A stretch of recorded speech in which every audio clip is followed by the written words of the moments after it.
अस्सलाम वालेकुम। मेरा नाम है इंजीनियर वसीम और इस वीडियो के अंदर हम देखने जा रहे हैं Aga Khan university examination board HSSC part 2 का मॉडल पेपर। इसका पेपर 1 देखने जा रहे हैं, ठीक है। ओके, इसमें हमारे पास हम क्वेश्चन नंबर 1 की तरफ चलते हैं।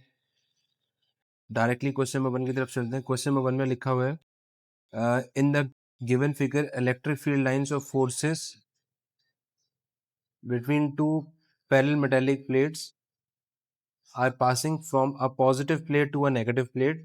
हमेशा इलेक्ट्रिक फील्ड लाइन जो होती हैं वो पॉजिटिव से नेगेटिव की तरफ जाती हैं। क्वेश्चन में लिखा हुआ है based on the given information the intensity of electric field is. जैसे कि आप देख सकते हैं कि जो लाइंस हैं ये यूनिफॉर्मली डिस्ट्रीब्यूटेड हुई हैं, इसीलिए electric field intensity between the plates क्या होगी, वो भी क्या होगी, यूनिफॉर्म होगी बिटवीन द प्लेट्स। सही है, जीरो बिटवीन द प्लेट्स नहीं हो सकती, स्ट्रॉन्गर नियर द प्लेट, और ये तो ऑप्शन इसलिए नहीं हो सकते क्योंकि वो फील्ड लाइंस इतनी स्मूथ हुई हुई है कि आप कोई ऑप्शन बी और सी की तरफ जा ही नहीं सकते। ठीक है। क्वेश्चन नंबर 2 लिखा हुआ है suppose a solid metallic sphere contain positive charges Q. ठीक है, चार्जेस पॉजिटिव हैं, क्यू है। According to Gauss's law the position of charges Q is uniformly. अब आगे उसने ऑप्शन छोड़ दिया, यूनिफॉर्मली कहाँ, uniformly concentrated at the centre of the sphere, बिल्कुल नहीं, क्योंकि हम बात करें एक सॉलिड मेटालिक स्फीयर की और हम यूज कर रहे हैं गॉसेस लॉ को यहाँ पे। ठीक है, और गॉसेस लॉ के लिए जो डिस्ट्रीब्यूशन होती है वो होती है outer surface of the sphere. ठीक है, this is one of the applications of Gauss's law, जहाँ पे सॉलिड मेटालिक स्फीयर होता है जिसके अंदर जो पॉजिटिव चार्जेस होते हैं they lie on the outer surface of the sphere. ठीक है, the total number of electric lines of forces passing through a unit area। Electric lines of forces, ये इलेक्ट्रिक लाइंस ऑफ फोर्सेस ऐसे होती हैं आपके पास। ठीक है, they passes through a unit area. ठीक है, तो इसको हम क्या कहते हैं, इसको हम कहते हैं, सिंपल डेफिनेशन है, ये किसकी डेफिनेशन है, इलेक्ट्रिक फ्लक्स की डेफिनेशन है। ठीक है, which of the following material has no free charge. इसका मतलब ये है कि बाकी तीन के आंसर में फ्री चार्ज होता है, मेटल्स में होता है, कंडक्टर्स में होता है, सेमीकंडक्टर्स में भी होता है। डाइलेक्ट्रिक ऐसा मटेरियल है जिसके अंदर फ्री चार्ज नहीं होता। ठीक है, displacement of positive and negative charges in a conductor by an electric field. अब जब कंडक्टर के अंदर, इलेक्ट्रिक फील्ड के अंदर ये होता है तो उसको हम क्या कहते हैं, देखो फ्लक्स नहीं होता, मैग्नेटिक फ्लक्स भी वैसे ही होता है, वहां पे मैग्नेटिक फील्ड लाइंस होती हैं, मैग्नेटिक इंटेंसिटी भी नहीं होता। इसका आंसर होता है इलेक्ट्रिक डाइपोल। डाइपोल आपके पास आंसर में कैसे आ रही है, क्योंकि पॉजिटिव एंड नेगेटिव चार्जेस की बात कर रहे हैं। ठीक है, तो वो डाइपोल बना देते हैं, दो पोल्स बना देते हैं, डाइपोल मींस टू पोल्स। ठीक है, okay, coming toward question number 6। Question number 6 में लिखा हुआ है if the distance between two identical charges, देखिए यहाँ कीवर्ड है टू आइडेंटिकल एंड चार्जेस, ठीक है, डबल हो जाता है, then the force of repulsion between them decreases by. अगर डिस्टेंस क्या है बिटवीन टू इलेक्ट्रिकल चार्जेस जो है वो डबल हो जाता है, तो फॉर्मूला क्या है, के Q1 Q2 over are square होता है। ठीक है, Q1 Q2 over are square होता है। सही है, इसका मतलब ये कि डिनोमिनेटर का क्या कर दें आप, डबल कर दें। डिनोमिनेटर का डबल कर देंगे, टू का स्क्वायर क्या हो गया, फोर, फोर डिनोमिनेटर में चल रहा है। ठीक है, तो इसका मतलब क्या हो गया, वो हो गया 1/4 ऑफ द प्रीवियस वैल्यू। सही है, what is the value of R4 in the given Wheatstone bridge. R4 के लिए आप फॉर्मूला यूज करेंगे व्हीटस्टोन ब्रिज का, R1 over R2 is equal to R3 over R4। R4 निकालना है तो R4 यहाँ चला जाएगा, तो R4 की वैल्यू क्या आएगी, R3 multiply by R2 divided by R1। सही है, R3 कितना है, 15 है, 15 को आपने 10 से मल्टीप्लाई करके 5 से डिवाइड करेंगे तो आपके पास आंसर आ जाएगा ऑप्शन 7 का आंसर आ जाएगा ऑप्शन सी, दैट इज 30 ओम। अच्छा जी, क्वेश्चन नंबर 8 की तरफ चलते हैं। A battery of electromotive force 18 volt delivers a charge of 1.5 coulomb to an external circuit, the total energy dissipated in the circuit is। अब total energy dissipated जो होती है, इसका हम जो फॉर्मूला यूज करेंगे वो यूज करेंगे QV का। क्या फॉर्मूला यूज करेंगे, Q/V का फॉर्मूला। Q कितना है, 1.5 है, इसको आप 18 से मल्टीप्लाई कर लें, कैलकुलेटर यूज कर लें, ऑब्वियसली 18 को इससे करूंगा तो पहले 3 ऑप्शन तो आएंगे नहीं, तो आपके पास आंसर आ जाएगा 27 जूल आ जाएगा। सही है। अच्छा जी, क्वेश्चन नंबर 9 जो है, ये काफी ट्रिक सवाल दिया है इन्होंने, काफी ट्रिक है। कैसे दिया है 9 में, ट्रिक देख लें। That given time table shows information about two wires X and Y that are made of the same material, material same है, यानी कि रो की वैल्यू सेम है, रो जो है वो सेम है, रेजिस्टिविटी सेम है, ठीक है। डायमीटर जो है वो एक्स का 2 है और लेंथ एक्स की क्या है 1 है। डायमीटर वाई का 4 है और लेंथ भी 4 है, ठीक है। Which of the following option is correct for resistance and resistivity for both wires. देखिए रेजिस्टिविटी तो सेम होगी, ठीक है, इसका मतलब है ऑप्शन बी, और ऑप्शन डी तो गलत हो गया। अब या तो ऑप्शन ए है या तो ऑप्शन सी है, ठीक है, क्योंकि मटेरियल सेम यूज हुआ है। तो आर की वैल्यू यहां से कैसे निकालेंगे, एक्स की अगर मैं बात करता हूं तो आर एक्स जो होगा वो क्या होगा, रो एल ओवर ए। रो तो सेम ही है, तो एल के मेरे पास लेंथ 1 है और डायमीटर की वैल्यू 2 है, ठीक है। तो डायमीटर क्या होता है इसमें, बेसिकली एरिया क्या होता है, पाई आर स्क्वायर होता है ना। तो डायमीटर क्या होगा, पाई डी स्क्वायर अपॉन 4 हो जाएगा, तो 2 का स्क्वायर हो जाएगा, सिंपल। और आर वाई अगर मैं करूंगा तो आर वाई का आएगा रो एल क्या आएगा 4 आएगा। अच्छा यहाँ पे एक चीज ध्यान में रखिएगा, ये 4 मीटर्स है, 4 मीटर का मतलब है 400 सेंटीमीटर्स, सही है। और ये 1 मीटर है, इसका मतलब है 100 सेंटीमीटर्स, ठीक है। तो यहाँ पे जो लेंथ है इसके केस में वो आएगी आपके पास 100 आएगी यहाँ पे। तो ये बेसिकली हो जाएगा 100/4 हो जाएगा, तो 25 आएगा इंक्रीज। अच्छा ये 4 है, ठीक है, लेंथ इसकी 400 है, और ये कितना आएगा, 4 का स्क्वायर आ जाएगा, 16 हो जाएगा ये, ठीक है। तो अगर आप 400 को 16 से डिवाइड करते हैं, आपके पास क्या वैल्यू आएगी, 400 को अगर आप 16 से डिवाइड करेंगे, क्या आपके पास 25 आएगा, बिल्कुल आएगा, ठीक है। 25 आएगा, तो इसका मतलब ये है कि इस मॉडल पेपर के इस सवाल का जवाब ऑप्शन ए है। क्योंकि 400 को जब आप 16 से डिवाइड करेंगे तो अगर 25 आएगा, ये और ये भी सेम है, तो रेजिस्टेंस दोनों की सेम है। इसका मतलब क्या हुआ कि रेजिस्टेंस भी सेम है और रेजिस्टिविटी तो पहले से सेम थी, क्योंकि मटेरियल जो है वो सेम यूज हो रहा है, ठीक है। उसके बाद लिखा हुआ है the reciprocal of the resistivity of material is called. Reciprocal of resistivity क्या होता है, वो होता है आपके पास कंडक्टिविटी होता है, ठीक है। ये तो बेसिक सवाल था, इसको आप मार्क कर लेते हैं। उसके बाद है अ 1000 लैम्प ऑपरेट्स एट 1000 लैम्प है, ऑपरेट होता है 220 वोल्ट पे 60 सेकेंड्स के अंदर। Electric current passes through the lamp will be. Electric current क्या होगा आपके पास, भाई हम पहले फॉर्मूला यूज कर लेते हैं ना, P is equal to V I का, तो I इज इक्वल टू क्या होगा, P अपॉन वी होगा। ये 1000 वॉट है और 220 पे कर रहा है, तो मेरे पास तो यही आएगा 4.54 आएगा। अब वो 60 सेकेंड्स पे कर रहा है, तो तब भी वही आंसर आएगा मेरे पास। इलेक्ट्रिक करंट जो पास होके जा रहा है उसकी वैल्यू तो चेंज नहीं हो रही, वो तो 4.54 ही रहेगा, सही है। 12 में a current carrying coil is place in a uniform magnetic field, ठीक है। The torque produce in the coil will be doubled when. Torque का फॉर्मूला क्या होता है, फॉर्मूला अगर पता होगा तो आप इस सवाल का जवाब दे सकते हैं। टॉर्क का फॉर्मूला, आसान फॉर्मूला याद रखने का तरीका है, इसको आप लिख दें बीना, magnetic field intensity, current, number of turns और एरिया, ठीक है। इसका मतलब है इसमें से किसी को भी डबल कर दें तो टॉर्क डबल हो जाएगा। फोर्स डबल करें, फोर्स तो है ही नहीं। लेंथ डबल करें, लेंथ भी नहीं है। मोमेंट आर्म वो भी नहीं है।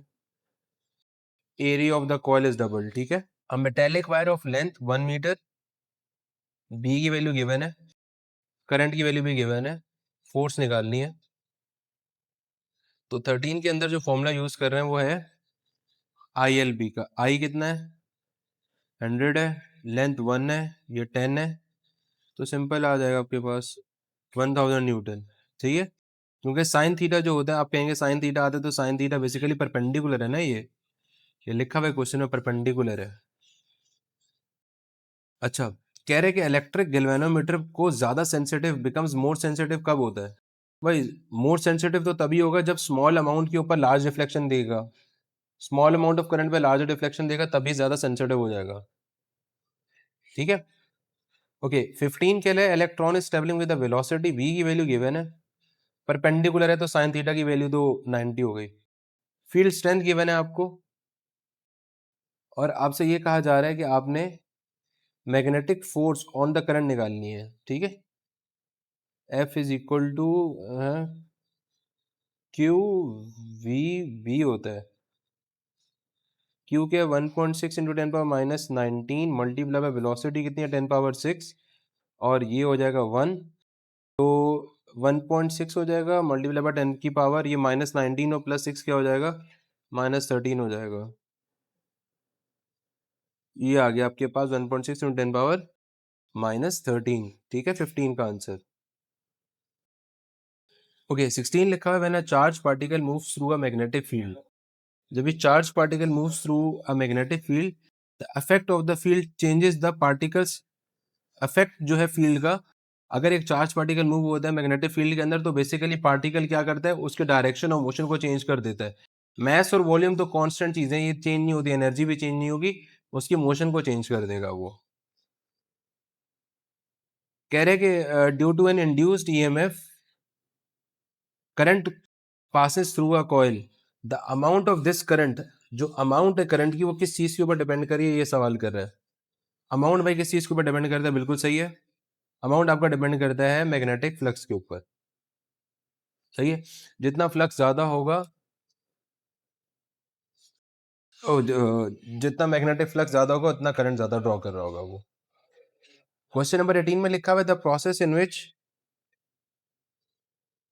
a change of current in one coil induces an EMF in another nearby coil is called mutual induction। सही है। अगर क्वेश्चन में लिखा हुआ था the process in which a change of current in one coil induces an EMF in the same coil, अगर same coil होती तो सेल्फ इंडक्शन होता। सही है, लेकिन यहाँ पे क्या लिखा हुआ है, यहाँ पे आपके पास अनदर कॉइल लिखा हुआ है। 19 में लिखा हुआ है, a transformer mainly consist of an iron core and two coils of copper. ठीक है, एक आयरन कोर है और आगे लिखा हुआ है दो कॉइल्स ऑफ कॉपर है। If an additional coil is winded on the iron core of the transformer, then the magnetic flux through it will be. भाई मैग्नेटिक फ्लक्स क्या होगा, मैग्नेटिक फ्लक्स की जो वैल्यू होगी जब आपने और आयरन कोर डाल दी, तो मैग्नेटिक फ्लक्स की वैल्यू क्या होगी, इनहेंस हो जाएगी, इंक्रीज हो जाएगी। क्यों इंक्रीज हो जाएगी, क्योंकि आयरन कोर जो होता है वो बेसिकली क्या करता है, इनहेंस करता है मैग्नेटिक फील्ड को, क्योंकि इसके अंदर मैग्नेटिक प्रॉपर्टीज होती हैं। ठीक है, ओके क्वेश्चन नंबर 20 में लिखा हुआ है, transformers are used to change current और वोल्टेज ही चेंज करते हैं, रेजिस्टेंस और कैपेसिटेंस चेंज नहीं करते हैं। ठीक है, करंट और वोल्टेज चेंज करते हैं ट्रांसफॉर्मर्स, तो 1 and 2 is the correct answer. Okay, अब बात करें DC, DC circuit the current and voltage are controlled by. DC circuit के अंदर आपके पास जो करंट और वोल्टेज कंट्रोल किया जाता है डीसी के अंदर, वो इन दोनों की वजह से किया जाता है, रेजिस्टर और इंडक्टर की वजह से किया जाता है। The ratio between the root mean square velocity of an voltage and the RMS resulting from an alternating current is called ratio. इसका जो रेशो होता है ना, ये बेसिकली ये कह रहा है Z is equal to V R M S, ये कहना ये चाह रहा है। ठीक है, ये फॉर्मूला आपने अपनी बुक में देखा होगा, V R M S over I R M S, इसको Z कहते हैं, और Z क्या होता है, इम्पिडेंस होता है। ठीक है, okay question number 23, at a high frequency as compare to the normal frequency, the value of capacitive reactance in an alternating circuit will be. Capacitive reactance का फॉर्मूला होता है 1/2πfc होता है, तो अगर फ्रीक्वेंसी हाई होगी तो कैपेसिटिव रिएक्टेंस की वैल्यू क्या हो जाएगी, लेस हो जाएगी। सही है, और at high frequency the alternating current through a capacitor in an alternating circuit will B. देखिए जब इसकी वैल्यू कैपेसिटिव रिएक्टेंस की वैल्यू कम हो गई, तो उसमें से करंट जो फ्लो कर रहा होगा वो ज्यादा फ्लो कर रहा होगा। ये दोनों सवाल जो है वो एक दूसरे के साथ ही लिंक्ड है। In terms of structure, nylon, nylon के अंदर हमारे पास जो सॉलिड्स हैं वो बहुत ज्यादा सॉलिड्स होते हैं, तो इसको हम कहते हैं पॉलीमेरिक सॉलिड्स। ठीक है, क्वेश्चन नंबर 26 में लिखा हुआ है, in terms of energy bands semiconductor materials at room temperature do not have. अब सेमीकंडक्टर जो है वो रूम टेम्परेचर पे क्या नहीं है उसके पास, पार्शियली फिल्ड वैलेंस बैंड है, सेमीकंडक्टर है तो वैलेंस बैंड भी पार्शियली फिल्ड होता है, कंडक्शन बैंड भी पार्शियली फिल्ड होता है, तो क्या नहीं होता, plenty of free electrons for, ये बिल्कुल गलत बात है, सेमीकंडक्टर के पास नहीं होते फ्री इलेक्ट्रॉन्स, प्लेंटी जो होते हैं ना वो कंडक्शन बैंड के पास होते हैं, और कंडक्शन बैंड कह रहा हूँ कंडक्टर्स के पास होते हैं, ठीक है। उसके बाद आता है क्वेश्चन नंबर 27। क्वेश्चन नंबर 27 में लिखा है the material that has the lowest value of young modulus. Young modulus का मतलब ये है कि जिसकी बेसिकली इलास्टिसिटी जो है वो कम है। यंग मॉडुलस का फॉर्मूला क्या होता है, y is equals to F upon A divide by delta L upon L होता है, ठीक है। तो इलास्टिसिटी यानी कि किसकी कम है और किसकी सबसे ज़्यादा है, तो उसके यंग मॉडुलस की वैल्यू क्या हो जाएगी, कम हो जाएगी, तो इसका मतलब है सबसे ज़्यादा इलास्टिक क्या है, रबर है, तो इसका आंसर क्या हो जाएगा 27 का रबर हो जाएगा। The solid material with the highest relative elastic deformation, highest elastic deformation भी इत्तेफाक से रबर ही है इस केस में, तो आपका क्वेश्चन नंबर 27 और 28 का आंसर सी दिया है रबर। लेकिन ऐसा हो सकता है एग्जाम में भी आपके पास जो है वो दोनों आंसर्स एक जैसे हों, तो इससे परेशान बिल्कुल नहीं होना कि ये एक लगा दिया तो दूसरे का आंसर ये नहीं हो सकता। क्वेश्चन नंबर 29 में लिखा हुआ है which of the following statement does not relate to an insulator, insulator की स्टेटमेंट नहीं है। इंसुलेटर के अंदर आपके पास कंप्लीट वैलेंस बैंड होता है, बिल्कुल सही है। Partially field conduction band partially field नहीं होता ना, उसमें तो होता ही नहीं है। बाकी लार्ज एनर्जी गैप होता है, वैलेंस इलेक्ट्रॉन्स होता है, लेकिन ये वाली चीज़ नहीं होती, सही है। अच्छा लिखा हुआ है in the given truth table the values of x and y are, value x और वाई की क्या हो सकती है, ये क्या लिखा हुआ है, एक्स क्या बेसिकली ए बार है, ए बार क्या मतलब है, ये वैल्यू 1 हो गई, तो 1 और 1 क्या हो जाएगा, 1 होता है, इसका मतलब एक्स की वैल्यू 1 है, एक्स की वैल्यू 1 यहाँ पर भी दी हुई है और यहाँ पर भी दी हुई है। अब y की वैल्यू क्या है, यहाँ पे a बार है ना, तो ये 0 हो जाएगा, 0 प्लस 1, 0 प्लस 1 क्या होता है, 1 ही होता है, क्योंकि और में 0 प्लस 1 जो होता है वो 1 होता है, ठीक है। अच्छा क्वेश्चन नंबर 31 में लिखा हुआ है which of the following devices या instruments uses a reverse bias diode, reverse bias diode जो है वो किसके अंदर होता है, रिवर्स बायस डायोड ये रेक्टिफायर और फोटो सेल में नहीं होता, रिवर्स बायस जो होता है कंडीशन जो एप्लीकेबल होती है वो फोटो डायोड के अंदर होता है, ठीक है। The device through which an electric current passes in one direction, एक डायरेक्शन में कहाँ से करंट पास होकर जा सकता है, डायोड से पास होकर जा सकता है, सही है। उसके बाद है question number 33, if a PN junction is reverse bias, अगर पीएन जंक्शन रिवर्स बायस है तो उसका डिप्लेशन रीजन क्या हो जाएगा, बड़ा होता जाएगा, ठीक है। तो उसका डिप्लेशन रीजन क्या हो जाएगा, बड़ा हो जाएगा, वाइडेंड हो जाएगा। Consider the non inverting operational amplifier, non inverting operational amplifier जो होता है उसके अंदर आपके पास जो फॉर्मूला होता है एम्पलीफिकेशन का वो होता है 1+R2/R1, ठीक है। कह रहे R1 अगर इनफाइनाइट है तो किसी भी चीज़ को इन्फिनिटी से डिवाइड करें तो 0 हो जाएगा, तो आपका जो करेक्ट आंसर आ जाएगा 34 का वो आ जाएगा +1, ठीक है, क्योंकि R2 0 है ना, 0 को इन्फिनिटी से डिवाइड करोगे तो क्या आएगा, 0 ही आएगा, ठीक है। तो 1+0 करोगे तो क्या आएगा आपके पास, 1 आ जाएगा, सही है। अच्छा 35 में क्या लिखा हुआ है, the given graphs depicts the phenomena of, अब आपको ये कॉन्सेप्ट पता होगा तो आप इसका आंसर इजीली लिख सकते हैं, ये जो फिनोमेना ये फोटो इलेक्ट्रिक इफेक्ट का ग्राफ दिया हुआ है इन्होंने, सही है। Okay moving on, in all of the following situation photo cells are use, photo cells use होते हैं हर फिनोमेना के अंदर सिवाय एक के, security system, counting system, sound track of movies के अंदर होते हैं। एयर ट्रैफिक कंट्रोल के अंदर हमारे पास फोटो सेल्स यूज नहीं होते, सही है। एयर ट्रैफिक के कंट्रोल के अंदर फोटो सेल्स यूज नहीं कर सकते हम। 37 में लिखा हुआ है when the temperature of a black body is raised it emits radiations, with the increase in the temperature of the black body the wavelength associated with the maximum intensity, जो wavelength है मैक्सिमम इंटेंसिटी की वो क्या हो रही है, वो हो रही है shift towards the longer wavelength, सही है। अब वो क्यों जा रही है वो लॉन्गर वेवलेंथ की तरफ, क्वेश्चन नंबर 37 में लिखा हुआ है when the temperature of a black body is raised it emits radiation, black body का टेम्परेचर जब बढ़ रहा है तो रेडिएशन एमिट कर रहा है, with the increase in the temperature of the black body wavelength associated with the maximum intensity की वेवलेंथ क्या हो रही है, कम होती जा रही है, सही है। यानी कि वो शिफ्ट कर रहा है टुवर्ड्स द शॉर्टर वेवलेंथ, जैसे कि जैसे उसका ब्लैक बॉडी का टेम्परेचर बढ़ता जा रहा है, जो पीक वेवलेंथ है वो क्या हो रही है, डिक्रीज हो रही है, सही है, और वो मूव कर रहा है towards the shorter wavelength, okay. Next question लिखा हुआ है the phenomena that experimentally proves Einstein mass energy relation are, जो कि एक्सपेरिमेंटली प्रूव करते हैं हमारे पास वो दो फिनोमेना है, एक कॉम्पटन इफेक्ट है, एक फोटो इलेक्ट्रिक इफेक्ट है, ऑप्शन नंबर 1 एंड 2। ठीक है। क्वेश्चन नंबर 39 लिखा हुआ है according to Heisenberg principle which of the following option is correct for the position momentum, can be determine precisely, can be determine precisely, can be determine precisely, नहीं बिल्कुल नहीं। Can not be determine precisely, दोनों हम precisely दोनों एक साथ determine नहीं कर सकते, तो इसका करेक्ट आंसर होगा आपके पास ऑप्शन डी। ठीक है। उसके बाद 40 में लिखा हुआ है the spectrum obtain by the radiation that emit from a hydrogen field discharge tube is, hydrogen field discharge tube से हमारे पास जो स्पेक्ट्रम ऑब्टेन होता है इसका नाम है लाइन स्पेक्ट्रम। ठीक है, स्पेक्ट्रम का नाम याद रखिएगा, लाइन स्पेक्ट्रम होता है। अच्छा, 41 में लिखा है by emitting X rays, X rays के एमिशन का मतलब ये होता है कि एटम जो है वो ग्राउंड स्टेट में चला गया है।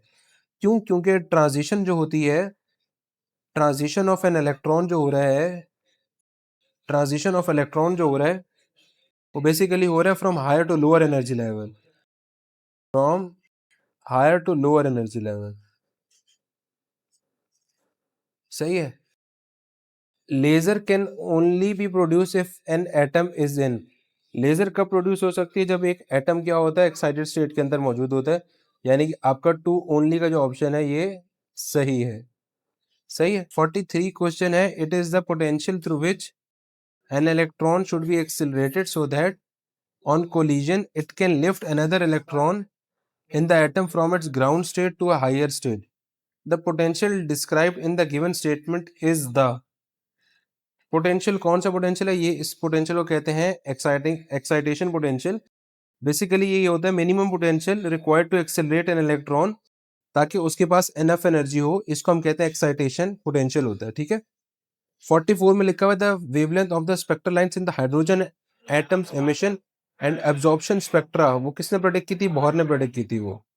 ठीक है, बोहर मॉडल ने प्रेडिक्ट की थी। जब भी रेडियो एक्टिव न्यूक्लियस एमिट करता है अल्फा इलेक्ट्रॉन, अल्फा बेसिकली क्या होता है? Helium nuclei. हीलियम का मास 4 होता है और एटॉमिक नंबर 2 होता है, तो एटॉमिक मास की वैल्यू कितनी होगी भाई? 4 कम कर दें, यानी कि आपका करेक्ट आंसर क्या? Option 2, option C, 4 atomic mass unit. सही है। उसके बाद लिखा है 46 which of the following is or are affected by the electric and magnetic field, क्या चीज अफेक्ट करती है इलेक्ट्रिक और मैग्नेटिक फील्ड? अल्फा भी अफेक्ट करती है, बीटा भी अफेक्ट करती है, क्योंकि गामा जो होती है वो स्ट्रेट पास होकर चली जाती है, कोई भी इफेक्ट नहीं होता उनका इलेक्ट्रिक और मैग्नेटिक फील्ड की वजह से। सही है।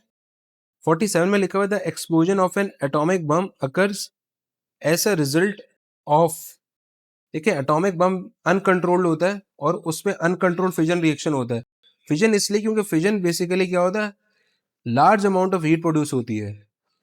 ठीक है। और atomic bomb large amount of heat produce होती है, और जब एटॉमिक बम जो होता है जब वो एक्सप्लोड होता है तो बहुत ज़्यादा हीट होती है और बहुत ज़्यादा सराउंडिंग को जो है वो डैमेज कर देता है, वो अनकंट्रोल्ड होता है। In the modern view of the building blocks of matter the particles experiences a strong nuclear force, strong nuclear force जो होती है हमारे पास वो बैरियॉन्स की होती है। ठीक है। इसकी जो करेक्टरिस्टिक्स है इनकी, जो बिल्डिंग ब्लॉक्स ऑफ मैटर है, ये प्लीज जो 5-6 गिवन है उनको प्लीज पढ़ के जाइए एग्जाम के लिए।